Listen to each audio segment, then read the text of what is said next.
Welcome to the JAMODI podcast. We are all surrounded by amazing coaches and leaders. So let's get an inside look at not just what they do, but how they do what they do. After all, becoming the best versions of ourselves is JAMODI, just a matter of doing it. Coaches, the JAMODI podcast is powered by Shoot 360. The future of basketball has arrived in Dallas-Fort Worth. Shoot 360 combines the latest sports technology with the fundamentals of basketball skill development. The result is a one-of-a-kind video game-like basketball program designed to improve your shooting, dribbling, and passing. Visit shoot360dfw.com to learn more and register for your free 1-hour workout evaluation. Shoot 360, the future of basketball is here. And what we've been talking about is that Nick Saban approach of not really talking about winning that often, but more the process. A coach named Shawnee Harley from Canada. She was a Canadian Olympic coach for a long time, university coach of Calgary.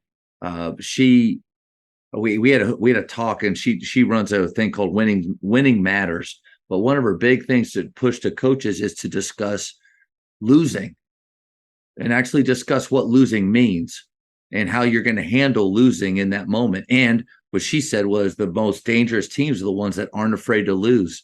But when you talk about verbiage, how often do we as coaches treat losing or talk about losing as something to be feared? Like we use the term, you got to hate losing, but I think we talk more about it almost like you should be terrified to lose this game. So I think you're right on the money, that verbiage, instead of we should be terrified to lose, let's talk about what that actually means, what happens if we lose, and get them to play with courage and move past that. But it's all about the way we talk. It is. It's funny. I'm going way back now, 1977. Let's go, Coach. Let's go. 1977, brother. I was at a basketball coaching class at Marshall University, and the basketball coach there was a guy named Stu Aberdeen, and he talked about the importance of finding players who wanted to win. And he said, "Let me tell you when winning's important, guys. When your body's laying up on that gurney and that surgeon's getting ready to save your life, you better hope winning means everything to that guy." Just when you're in a court of law and you're innocent and you're fighting to stay out of prison, you better hope that lawyer wants to win more than anything else.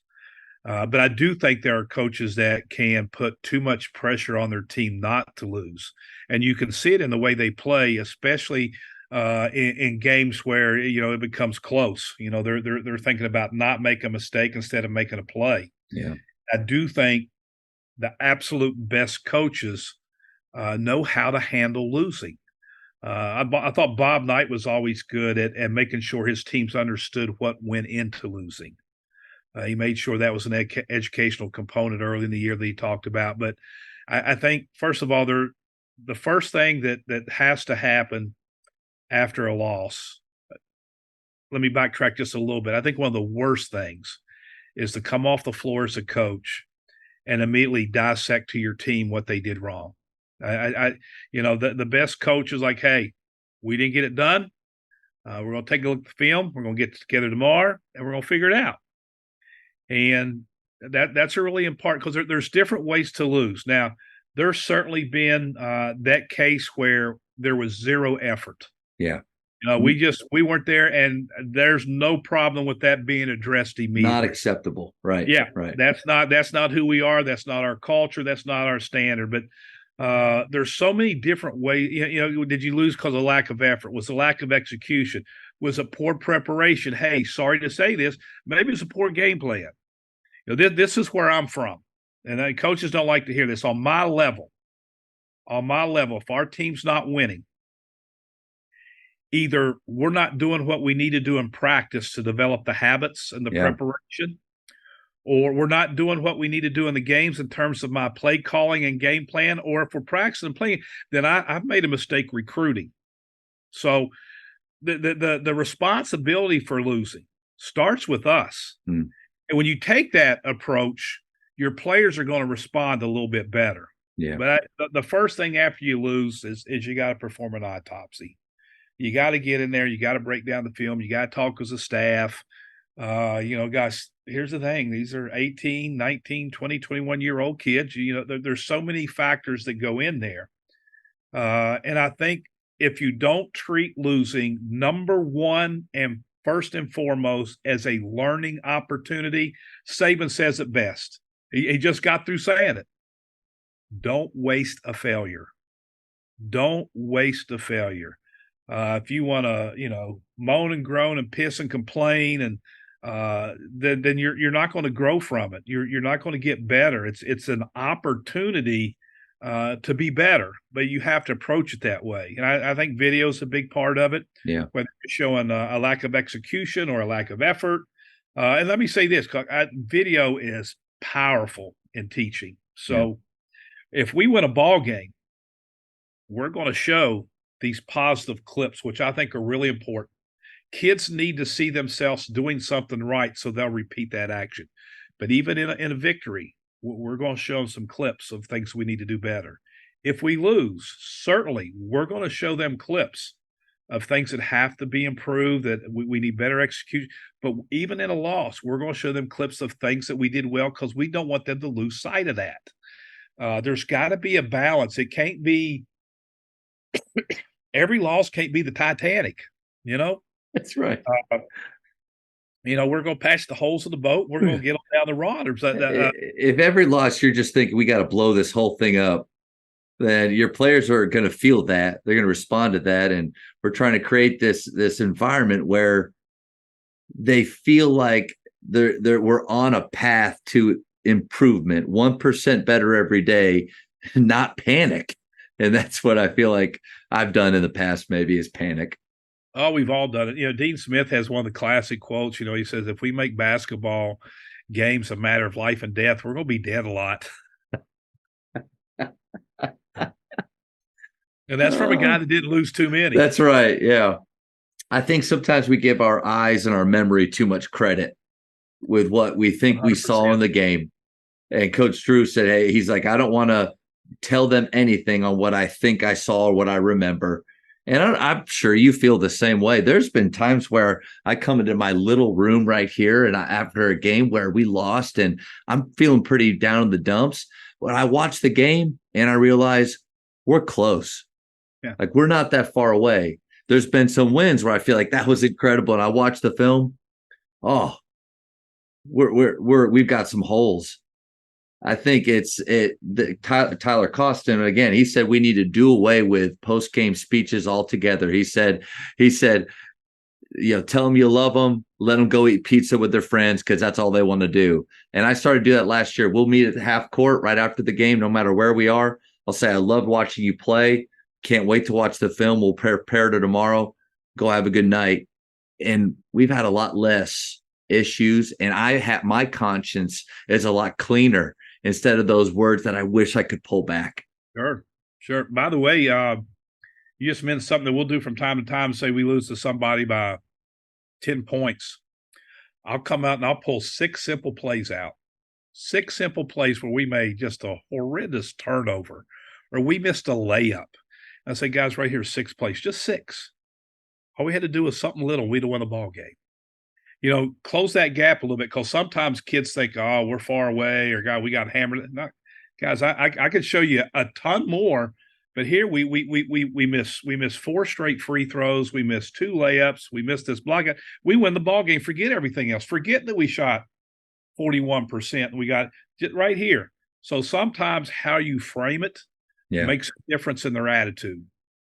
That's a good nugget. When you're watching film with your teams, how often do you do parts, like you said, some positives, some negatives? How often do you watch entire quarters or halves or entire games with them? Never games, never halves, very, very rarely a quarter. And this is a mind shift. Really have gotten into Tim Elmore, great educator in Georgia, who is probably, the leading educator in terms of this generation and how they absorb information. And a couple things from him. First one was the decrease in concentration from kids today. They have very short focus, and you're sitting there and you may be into that 9th or 10th minute of film, and they're thinking about their girlfriend or where they're going to go eat pizza or they're somewhere else. So Or we're getting long blinks. oh We're getting, sure, sure. So we watch it in short snippets now. yeah. Now we may start practice with some snippets, practice a little bit, and then for a rest, bring them in and watch a few more snippets. If I want to watch a little prolonged video, I might bring players in by 1 or 2 in the morning in my office. But even then, I've got it cut up. Like we're just not letting the film roll where they see the ball going out of it. And I've got them in short clips cut up. Same thing with scouting. Like we'll come in, so we got 2 games, two days to get ready. We'll watch the opponent's offense today. We'll watch the opponent's defense tomorrow. And again, this is a Tim Elmore thing. You've got to give it to them when they're ready for it. And you can't give them too much, or you're just our written report. We used to have 10-page written reports. We're down to 4 pages now. We no longer do paragraphs. We do bullet points. All this from Tim Elmore. Okay. And by the way, one of the great things that Tim Elmore told me is how we present things to kids or how we present things to anybody. That's changed.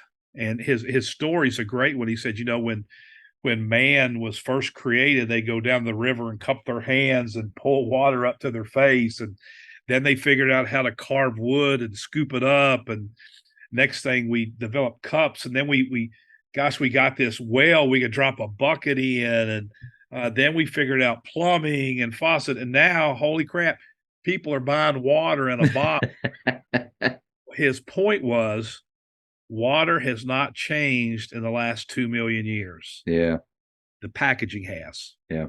You and we're stressing the exact same fundamentals that Adolph Rupp and Pete Newell did. We're still stance. We're still post feeds. We're still black, but we have to package it different for this generation. And part of that packaging is keeping it as short and compact as we can. I think a danger of watching big chunks too, almost like practice plans without having a plan. You're watching the film, you start to dissect too much, or you see things even differently. You go off tangents, and all of a sudden you run the risk of, like we said at the very beginning of this talk, wasted time. And so you're right, letting them know exactly what they should be looking for in these clips. I think that saves us as coaches too from seeing things and like a squirrel. I can't lose sight of that now. That helps us. Well, I think this is what I've been doing for a long time. I'm responsible for the video here. So after a game, I break the game down. I break down every single possession and I tag it a variety of ways. And then, Kim counts on me to put together what it is we want in practice. Well, what I do is I try and find 2 or 3 things that we need to do better and 1 or 2 things that we do well. And those are the clips that I'll pull. Sometimes kids are surprised they had just an unbelievably bad turnover and they're waiting for it to pop up on the clip and it doesn't make it. And the reason is, well, we only turned the ball over 7 times last night. I'm not worried about turnovers. So I think when you focus, and I'm putting those clips together. So maybe we miss 6 blockouts. Well, I put those 6 blockouts together and then we'll go to the next thing. So I think by concentrating those issues in your film study, I think that helps connect with kids a little bit more too. Really big nugget I got from you was that you do film at different times of the practice instead of that 35-minute chunk right before. Break it up, because you're right. Everything that they do, especially with this, it's so quick and fast, and they're really smart. I mean, they really can take things quickly in, but those long amounts of time we take, it could be waste there. So thank you for sharing that. Let me tell you about this thing. It could be 9:00 at night, and I'm breaking down tape, and there's one specific clip, and I'll send it to my kid. They're gonna watch it. Yeah. Did 1 or 2 clips to a player to get their attention. And 90% of the time, those are positive clips. Yeah. If I want to show a negative clip, I pretty much want that kid in front of me so I can talk. But I can say, this is what I'm talking about. Would you look at your screening angle and then your second cut? That's why you got this shot. And I'll send it. And they're going to respond. Thanks, coach. I'm doing better. all of these are great ideas. And you even said it too earlier that we have to be willing to work hard and put in the time to prepare. I think that's what it's not that coaches don't want to do these things. It takes effort. Like it takes time. But how important is that execution late in the game? How important is them not hitting that mistake? And how much more not stress-free, but peaceful can we be in practice or in games knowing that we actually saw, those 3 ways that they could hear it, see it, do it. They've done all of them. It gives us the best chance to be successful here. But we might just, if we don't show them the film, we're not prepared, we'll just throw out that nugget hoping that, a week later they remember that out of the 5% of the stuff they remember from a week later. Thank you for checking out today's episode. Please take a moment to subscribe to this podcast, share it with your fellow coaches, and find us on social media for what's coming up next on the JAMODI podcast. It's just a matter of doing it.